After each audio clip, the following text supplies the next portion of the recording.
We recently saw several Republican senators send a letter to President Trump urging him to re-engage on the Trans-Pacific Partnership, which he's theoretically something possibly open to. How optimistic is your government that perhaps something could get restarted there? Well, look, it is entirely a matter for the President and the United States Congress. The TPP 11 will be signed in early March by the remaining members of the participants in the agreement, and there's room for the United States or any other country to join, provided that they adhere to the rules. Now, it is clearly the case that the President has reservations about the TPP.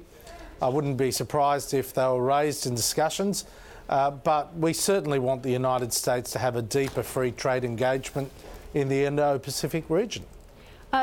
Ambassador Hockey, do you expect there to be any discussion about what Australia would like to see happen in the region? I'm talking from a diplomatic standpoint with respect to China and North Korea.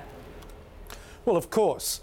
We're the only country in the world that has fought side by side with the United States in every single major conflict for 100 years. And that, of course, included the Korean conflict. Now, we have a deep and abiding interest in what happens on the peninsula.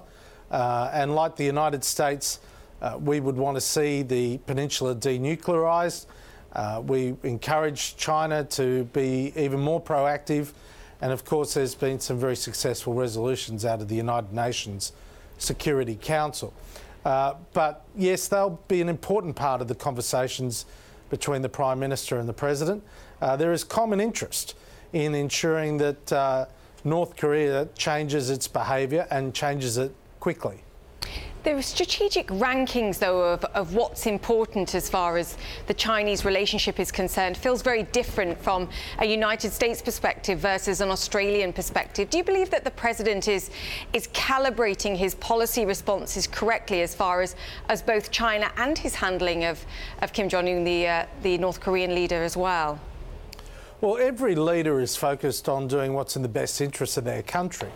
And the United States has a very, very long history in the Indo-Pacific region, stretching way back to when Teddy Roosevelt sent the so-called Great White Fleet through the South China Sea back in the early 1900s. But, you know, there are 150,000 dead American soldiers buried in the sand between Australia and Japan. And of course, the United States has had a deep and abiding economic interest. The Indo-Pacific region is the fastest growing region, not only over the next few years, but it's the fastest growing economic region in the history of humanity.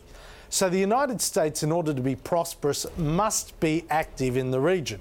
So there is a common interest. We want free trade, we want fair trade.